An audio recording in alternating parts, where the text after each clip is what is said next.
Price Lord. இன்னைக்கான வசனம் ரோமர் 12ஆம் அதிகாரம் அதன் 12ஆம் வசனம். நம்பிக்கையிலே சந்தோஷமாயிருங்கள், உபதிரவத்திலே பொறுமையாயிருங்கள், ஜெபத்திலே உறுதியாய் தரித்திருங்கள். எவ்வளோ டீப்பான வசனம் இல்லையா? இப்போ எக்ஸாம்பிளுக்கு நம்ம வீட்டில் ஏதாவது ஒரு பிரச்சனை, யாருக்காவது நோய் ஏதாவது வச்சுக்கலாம்.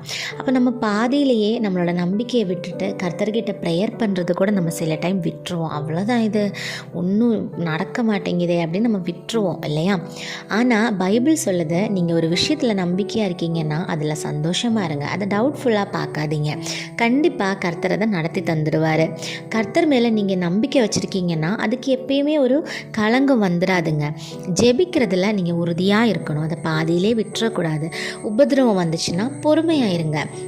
ஒரு நல்ல சொல்யூஷன், நல்ல ஒரு இது கர்த்தர் வச்சுருக்காது. டிலே ஆகுதுன்னா அது ரொம்ப ரொம்ப நல்லதுக்குன்னு அர்த்தம். ஓகே, ஸோ ப்ரேயர் பண்ணுங்கள், ப்ரேயர் விட்டுறாதீங்க.